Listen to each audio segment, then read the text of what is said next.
Hello students, आज इस video में हम एक्सरसाइज 5.1 से क्वेश्चन नंबर 11 और 12 सॉल्व करेंगे। क्वेश्चन नंबर 11 देखिए, in the following figure is angle 1 adjacent to angle 2, give reasons. कहा क्या है, यहाँ पर हमें जो फिगर दिया है इसमें बताइए कि क्या एंगल 1 एंगल 2 के एडजेसेंट है और इसका कारण दीजिए। तो देखिए यहाँ पर ये इस तरह से एक फिगर दिया गया है, ये है एंगल 1 और ये है एंगल 2। तो हमें बताना है कि क्या एंगल 1 और एंगल 2 एडजेसेंट एंगल्स हैं। देखिए एडजेसेंट एंगल्स कौन से होते हैं? एडजेसेंट एंगल्स वो होते हैं जिनमें एक कॉमन वर्टेक्स हो। कॉमन वर्टेक्स यानी ऐसा वर्टेक्स जो दोनों एंगल्स में हो, ठीक है। एक कॉमन साइड हो और जो साइड्स कॉमन नहीं है वो कॉमन साइड के एक इस तरफ और एक दूसरी तरफ हो। तो अब यहाँ पे इस फिगर में देखिए, ये है एंगल 1। एंगल 1 का वर्टेक्स यहाँ पर है और ये एंगल 2 है, इसका वर्टेक्स यहाँ पर है। तो देखिए इन दोनों एंगल्स के जो वर्टेक्स हैं वो कॉमन नहीं है, इसका वर्टेक्स यहाँ पर और इसका वर्टेक्स यहाँ पर है।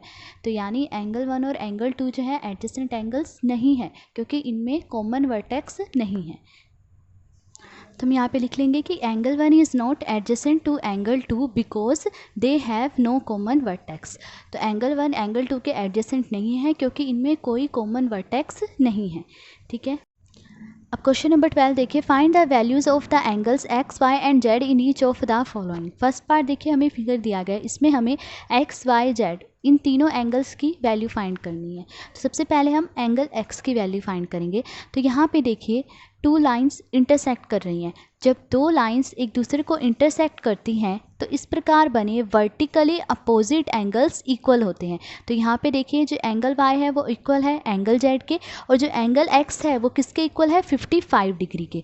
तो एक्स की वैल्यू आ गई 55 डिग्री, क्योंकि क्या है, ये वर्टिकली अपोजिट एंगल्स हैं। तो देखिए since the given lines intersect, क्योंकि दी हुई लाइंस इंटरसेक्ट करती हैं तो इस प्रकार बने वर्टिकली अपोजिट एंगल्स इक्वल होते हैं। So therefore x is equal to 55 degree. तो एक्स 55 डिग्री के इक्वल होगा, क्योंकि क्या है, ये वर्टिकली अपोजिट एंगल्स हैं, ठीक है। अब देखिए, अब हम y की वैल्यू निकालेंगे। अब देखिए y और 55 डिग्री ये लीनियर पेयर्स हैं। लीनियर पेयर्स क्या होते हैं? एक ही लाइन पे बने टू एंगल्स लीनियर पेयर कहलाते हैं। तो देखिए y और 55 डिग्री ये दोनों एक ही लाइन पर बने, इस लाइन पे बने हुए हैं ये दोनों। तो y और 55 डिग्री ये क्या है? लीनियर पेयर है। और लीनियर पेयर के एंगल्स का जो सम है वो 180 डिग्री के इक्वल होता है। तो 55 डिग्री और y इन दोनों का जो सम है वो 180 डिग्री के इक्वल होगा। तो देखिए since 55 degree and y are angles of a linear pair, क्योंकि 55 डिग्री और y ये लीनियर पेयर वाले एंगल्स हैं, तो इन दोनों एंगल्स का जो सम है वो 180 डिग्री होगा। So therefore 55 degree plus y is equal to 180 degree. तो इन दोनों एंगल्स का सम क्या है? 180 डिग्री। y की वैल्यू निकालें तो y को मैं यहीं रहने दूँगी, 55 डिग्री को इक्वल टू के दूसरी तरफ ले जाऊँगी। अब देखिए 55 डिग्री प्लस का है, जब इक्वल टू के दूसरी तरफ जाएगा तो माइनस का हो जाएगा। तो 180 डिग्री मैंने ऐसे लिखा और 55 डिग्री को मैं यहाँ लाई तो ये क्या हो जाएगा? -55 डिग्री। साइन चेंज हो जाएगा। फिर y इज इक्वल टू 180 में से 55 को माइनस करेंगे तो क्या आएगा? 125 डिग्री। तो y की वैल्यू क्या आ गई? 125 डिग्री। अब z की वैल्यू निकालनी है। तो अब देखिए, अभी मैंने यहाँ पे देखा था कि टू लाइंस एक दूसरे को इंटरसेक्ट कर रही हैं, तो इस प्रकार बने वर्टिकली अपोजिट एंगल्स जो हैं वो इक्वल होते हैं। तो एंगल y और एंगल z ये वर्टिकली अपोजिट एंगल है, तो एंगल y इक्वल होगा एंगल z के। तो देखिए also z is equal to y, z y के इक्वल है, क्योंकि क्या है, ये वर्टिकली अपोजिट एंगल्स हैं, तो ये दोनों इक्वल हो गए। और y की वैल्यू क्या है? 125 डिग्री। तो z इज इक्वल टू क्या आ गया? y की वैल्यू है 125 डिग्री, क्योंकि z y के इक्वल है और y 125 डिग्री है। तो z की वैल्यू क्या आई? 125 डिग्री। तो देखिए hence x is equal to 55 degree, y is equal to 125 degree and z is equal to 125 degree. तो हमने x, y और z इन तीनों एंगल्स की वैल्यू निकाल ली है। अब सेकंड पार्ट देखिए।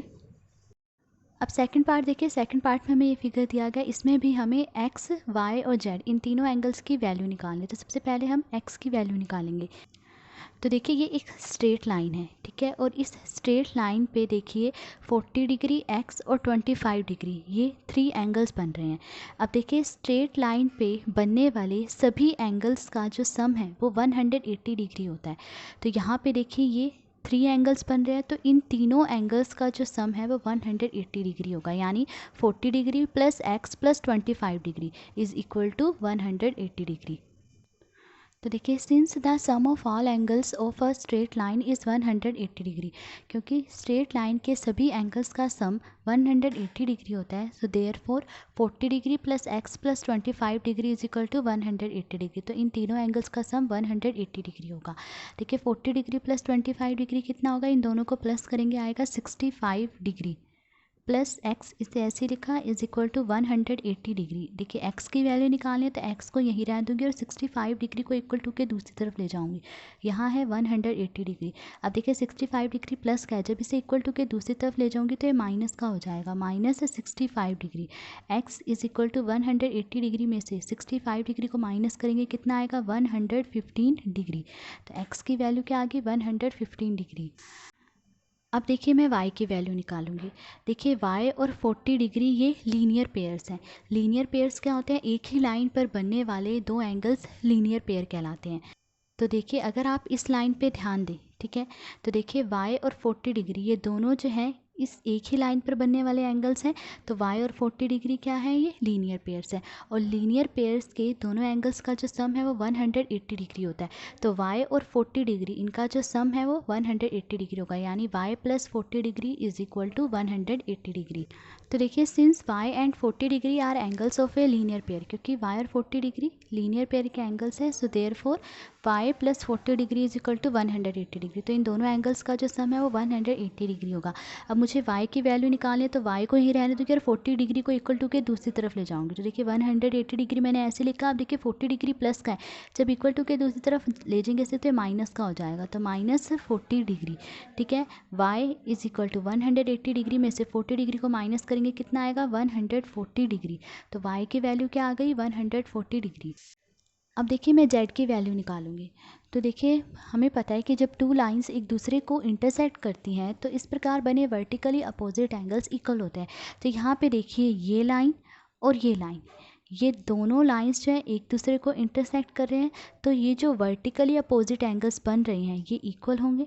ठीक है, ये एंगल 40 डिग्री है तो इसके सामने वाला जो ये एंगल है वर्टिकली अपोजिट एंगल, ये भी क्या होगा 40 डिग्री।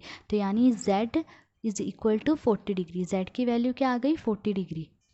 तो देखिए also z is equal to 40 degree, कि z जो है वो 40 डिग्री के इक्वल है, क्योंकि वर्टिकली अपोजिट एंगल्स हैं, ये दोनों वर्टिकली अपोजिट एंगल्स हैं। तो z की वैल्यू आ गई 40 degree. So hence x is equal to 115 degree, y is equal to 140 degree and z is equal to 40 degree. तो देखिए हमने x, y और z इन तीनों एंगल्स की वैल्यू निकाल ली है। तो आज इस वीडियो में हमने क्वेश्चन नंबर 11 और 12 सोल्व करा। अगर आपको वीडियो पसंद आई हो तो please like, share and subscribe. Thank you.